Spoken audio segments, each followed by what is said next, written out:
सर्वप्रथम मैं आप सभी मीडिया भाइयों को धन्यवाद अदा करना चाहता हूं कि आप लोग यहां पर आए और हमारी समस्याओं को आप लोगों ने गहराई से लिया। मैं राजकीय ठेकेदार महासंघ ऋषिकेश की ओर से आपका स्वागत करता हूं।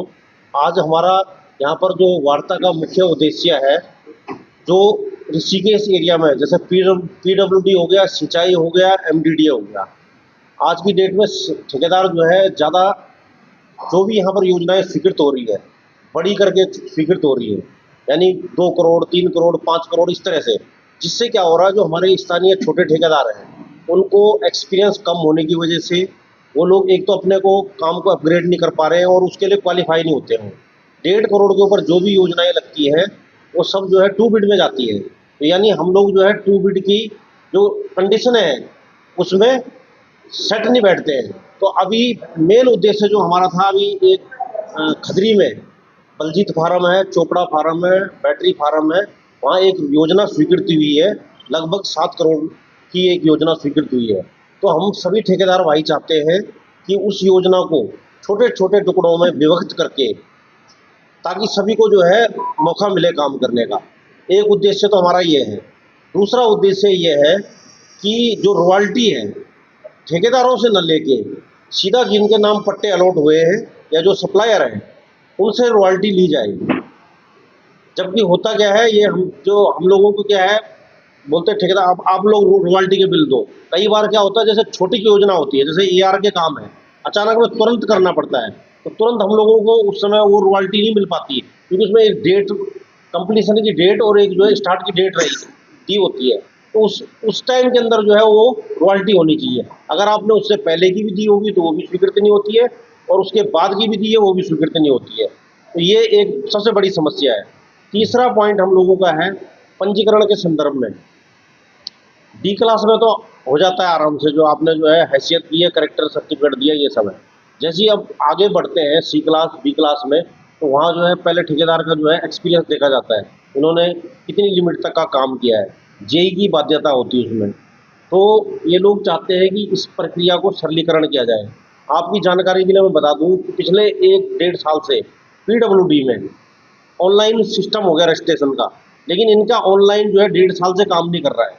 यानी अभी पिछले 1 डेढ़ साल से कोई आदमी जो है अपनी रजिस्ट्रेशन को अपग्रेड नहीं कर पाया है। एक्सटेंशन उन्होंने जरूर कर दिया है, तो एक्सटेंशन का मतलब ये कि जो बी क्लास में है वो बी क्लास का ही आगे काम कर सकता है, जो ए क्लास का है ए क्लास में ही काम कर सकता है। लेकिन जो व्यक्ति अपना काम को अपग्रेड करना चाहता है वो तो फिर रह गया 1.5 साल से। ये हो गया हमारा 4 मुद्दे। पांचवा मुद्दा है कि हम लोगों ने पहले भी जो है ज्ञापन के माध्यम से अधीक्षण अभियंता और मुख्य सचिव, मुख्य अभियंता और जो पीडब्ल्यूडी सचिव है उनको ज्ञापन दिया गया था कि 5 करोड़ तक जो है आप लोग स्थानीय ठेकेदारों को सिंगल बिड में काम रखें। आज की डेट में 1.5 करोड़ तक जो है सिंगल बिड का रूल है, यानी 1.5 करोड़ के ऊपर जो है टू बिड हो जाता है। उसमें कंडीशनें बहुत सारी हो जाती हैं जो टू बिड में है, जैसे फाइनेंशियल उसकी बैलेंस शीट चाहिए, मतलब बैटेड वाली सीएसए, दूसरा वर्क एक्सपीरियंस, मशीनरी का सर्टिफिकेट, जेई की बाध्यता, मतलब इसमें इस तरह से उसमें बहुत सारी कंडीशन है जो कि छोटा ठेकेदार जो है नहीं कर पाता है। आपने पहले देखा होगा, कभी भी ठेकेदार जो है मीडिया के सामने उत्तराखंड में या जैसे पहले उत्तर प्रदेश में थे, कभी जो है कोई आया नहीं है मुद्दों को लेके, क्योंकि बहुत ही आसानी से हर आदमी को काम करने का मौका मिलता था, आसानी से पेमेंट हो जाती थी। आज की डेट में क्या हो रहा है, पहले तो काम लेने के लिए बहुत समस्या है, 100 आदमी का काम 2 आदमी को मिल रहा है। दूसरा, किसी तरह से रोपिट के काम भी कर लिया, फिर वो रॉयल्टी के चक्कर में उसका भुगतान कट जाता है। तीसरा जो है, कई बार तो भुगतान जो 2-2 3-3 साल तक होता नहीं है। इसी में से कई लोग हैं, जैसे सिंचाई में हमने बाढ़ के दौरान काम करे थे, अभी 3-3 साल से लोगों की पेमेंट नहीं हुई है। या एआर में जो है बहुत विलम्ब हो जाता है, कई बार 2-2 3-3 साल लग जाते हैं। तो सरकार को कुछ टाइम फ्रेम रखना चाहिए। ठीक है, इस बार बाढ़ का काम किया है, इस साल नहीं तो अगले साल कर दो। ये थोड़े कि 5-5 साल तक जो है काम नहीं कर पाएगा। अगला जो है पॉइंट, जो हम लोग सामग्री लेते हैं, जैसे सीमेंट, लोहा हो गया, रोड़ी होगी, बजरी हो गया, डस्ट हो गया, जो भी सड़क निर्माण में हम लोग यूज करते हैं, तो ये 2016 के रेट चल रहे हैं आजकल। जो शेड्यूल एसएसआर होता है अपना पीडब्ल्यूडी का स्टैंडर्ड शेड्यूल रेट वगैरह होते हैं, तो वो पुराने रेट पे चल रहा है। हालांकि आजकल उन्होंने एक नई विज्ञप्ति निकाली है कि आप लोग कुछ सजेशन देना चाहते हैं तो दे सकते हैं। तो हर बार जो है ये रिपीट होनी चाहिए नए, जैसे आज की डेट में लेबर का रेट जो है 300 मेरे ख्याल से कुछ है एसएसआर के हिसाब से, लेकिन 405 रुपए है। लेकिन आप देख लो कि 600-700 या 800 से कम कोई कई कई बार तो इमरजेंसी में 800-800 रुपए भी हमें देने पड़ते हैं लेबर को। तो आप उन रेटों को कभी कंपेरिजन करें तो कभी भी हम उस हिसाब से ठेकेदार घाटे में जाता है। रेत बजरी है जैसे दिन प्रति आपने देखा होगा 2 साल पहले ही लगभग 75 का कुंटल मिलता था। 75 में आज की डेट में 100-110 पहुंच चुका है कुंटल का रेट। उसके ऊपर फिर हमें रॉयल्टी भी भरनी है, जीएसटी भी भरनी है। तो कहने का मतलब ठेकेदार चारों तरफ से परेशान हो रखा है। एक तो काम लेने के लिए, फिर काम करने के लिए, फिर आखिरी में पेमेंट ना होने की वजह से। तो ये हमारे जो है मेन जो है 5-6 बिंदु हैं। एक मैं आपको इसका ये पॉइंट भी लिखित में दे देंगे इसका आपको। धन्यवाद आप सभी का। अभी आपका कहना है कि बहुत सारी समस्याएं ठेकेदारों को झेलनी पड़ रही है, कहीं ऐसा तो नहीं बाहर के ठेकेदारों को यहाँ मजबूत करने के लिए, उनके पैर पसारने के लिए सरकार कुछ ऐसा करती है? बिल्कुल सही, यही कहना है। ठेकेदार के क्रेडिट स्टैम्प छोटे ठेकेदारों को खत्म करने के लिए हुआ है, इसीलिए वो 10 करोड़ का एक सिंगल बिल आ रहा है टेंडर डॉक्टर बिल का, जबकि छोटा ठेकेदार कितना करता है 10 लाख 20 लाख तक के काम। सरकार की नीति यही है इस टाइम कि छोटे ठेकेदारों को खत्म किया जाए, इसलिए वो मनपसंद ठेकेदार ले आएंगे अपना कहीं बाहर।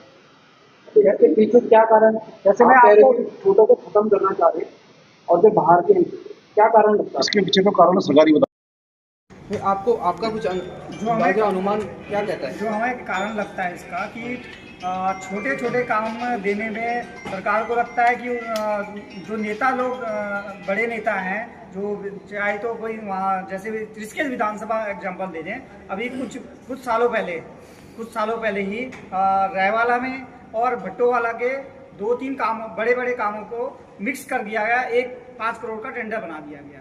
इससे नेताओं को ये सहूलियत होती है कि सीधा उनको जो कमीशन चाहिए होता है वो एक व्यक्ति से मिल जाता है और ज़्यादा उन्हें भागदौड़ करने की जरूरत नहीं पड़ती। ये मुख्य कारण है। आप देखिए एआर में हो या किसी भी काम में हो, ये लोग क्या करते हैं, ना तो अखबार में देते हैं, अंदर खाने ये काम कर लेते हैं, अपने चहेतों को काम देते हैं। आप कभी पीडब्ल्यूडी की लिस्ट मेरे पास, मैंने एक सूचना मांगी थी पीडब्ल्यूडी से, तो उसमें भी इसी तरह मैं सूचना मांगी थी एआर में और रोड कटिंग में काम की सूचना दीजिए। तो ज़्यादातर नाम एक ही व्यक्तियों के हैं, 3-4 व्यक्तियों के, बाकी सब आदमी सब खाली हो रखे हैं। तो मेन कारण वही है, नेताओं को अपने जो चुनाव लड़ने के लिए उन्हें फंडिंग चाहिए है, वो चंद लोगों से इकट्ठा हो जाए, इसलिए बड़े बड़े काम करे जा रहे हैं। तो इसके लिए आप लोगों ने कहीं किसी विभाग में या ज्ञापन वगैरह कुछ दिया इससे पहले? जैसे मैंने आपको पहले बताया, हमने अधिशासी अभियंता से लेकर अधीक्षण अभियंता और मुख्य अभियंता और सचिव पीडब्ल्यूडी तक को और मुख्य सचिव तक जो है हमने ज्ञापन दे रखे हैं। और उन लोगों ने हमको आश्वासन भी किया था कि शीघ्र ही आपकी मांगों को मान लिया जाएगा। लेकिन अभी जो लेटेस्ट हम लोग पिछले 1 साल से संघर्षरत चल रहे हैं, पिछले 1 साल से भी सिर्फ एक रुझान आया अभी कि आप लोगों को जो स्थानीय लोगों को 10 करोड़ तक के काम हमने जो है स्वीकृत कर दिया है, यानी स्थानीय लोग 10 करोड़ तक काम कर सकते हैं। लेकिन जैसा कि मैंने आपको पहले बताया कि जब आदमी 1.5 करोड़ तक सिंगल बिड सिस्टम है, जब वो 2 करोड़ के काम को ही जो क्वालिफाई नहीं कर रहा है, तो 10 करोड़ के काम को कैसे क्वालिफाई कर देगा वो?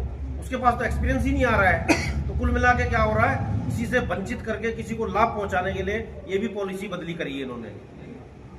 तो आगे फिर आप लोग की क्या रणनीति रहेगी इसके लिए? जनप्रतिनिधि जो हैं, कभी 15 साल से कभी ऐसी बैठक नहीं कराई होगी, ठेकेदारों को लेकर एक बैठक कराई जाए कि कैसे ठेकेदारों का उत्थान हो, कैसे वो रोजगार की तरफ आगे हैं। ऐसी कोई बैठक कभी उन प्रतिनिधियों द्वारा नहीं करी गई है। अच्छा, इससे पहले एक मामला आया था, श्यामपुर का ही था, एक ठेकेदार ने मेट पर आरोप लगाए थे कि काम को पास करने के लिए उन्होंने जो है शायद रकम मुझे पता नहीं है, लेकिन पैसों की डिमांड की थी उन्होंने। वो श्यामपुर का मामला नहीं था, वो अपना गुज्जर प्लॉट का मामला था, गुज्जर प्लॉट का मामला था, और वो सुलझ गया है। और इस तरह की घटना अक्सर हो रही है। तो आप लोगों से भी क्या किसी काम को बिलिंग के लिए पैसा डिमांड होती है? आप नॉर्मल होके हमसे ज्यादा नॉर्मल आप विभागों में नॉर्मल होके चल जाएं तो आपको पता लग जाएगा कि इस फाइल को इस टेबल से उस टेबल में पहुंचाने के लिए किस तरह ठेकेदार को शोषित किया जाता है। कमीशन देना पड़ता है? बिल्कुल देना पड़ता है। कुछ और भाई साहब बोलो, भाई साहब ये भाई कुछ बोलेंगे अब नगर निगम के बारे में एक नई समस्या और आजकल बहुत तेजी से हमारे विभाग में आ रही है।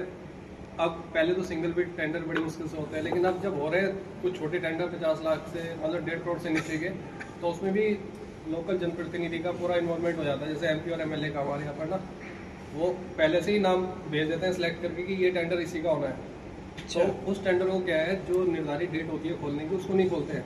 उसको 2 महीने 3 महीने मामला ठंडा करने के लिए उसे होल्ड कर देते हैं। उसके बाद वो उसी का होता है जिसका ऊपर से नाम आ रखा होता है।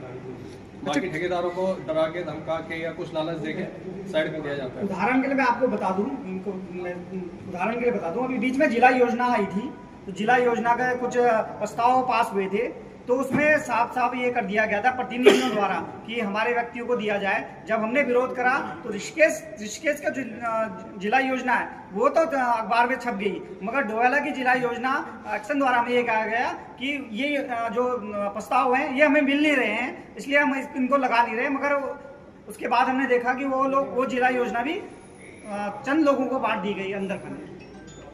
अच्छा, टेंडर प्रक्रिया आप लोग इस पे उंगली उठा रहे हैं, तो टेंडर प्रक्रिया कैसे ये निकलती है? अखबार में निकलती है, जैसे आपने कहा कि आपने खास लोगों को दी जा रही है। जी मैं बता, तो खास लोगों, क्योंकि टेंडर ओपन AR में आ जाइए। सबसे पहले तो AR के जो योजना होती है, AR की योजना होती है, उसमें ये कहते हैं कि हमने अखबार में, मैंने एक सूचना मांगी थी AR की सूचना के लिए, तो इनने मुझे ये दिया। मैंने कहा कौन से अखबार में दिया, तो इनने सिर्फ डेट दी है, ना तो मुझे उसे छाया प्रति दी है। अच्छा, उस अखबार की कि कौन से अखबार में करते क्या है ये जो संस्थाएं हैं, ये जैसे ऋषिकेश की योजना है तो ऋषिकेश के अखबार में आनी चाहिए, ये टिहरी के अखबार में दे देंगे, भागेश्वर के अखबार में दे देंगे। अखबार में दिखा दिया कि अखबार में हमने दिया, वो अंदर खाने पौंड बन जाते हैं। ये प्रक्रिया है। बड़ी योजना में ये क्या करते हैं कि मान लो जैसे सबसे पहले टेंडर किसी ने डाला, तो उसकी जो हार्ड कॉपी, जो टेंडर में हार्ड कॉपी डलती है, उसमें स्टाम्प हटा देंगे या एक रसीद हटा देंगे। जैसा आपने अभी कुछ 2 दिन पहले मुनि की रेती में ये मामला देखा हुआ, इसी तरह ये अधिकारी करते हैं। और ठेकेदार इसलिए चुप रहते हैं कि उन्हें आगे भी काम करना होता है। तो ये है मामला।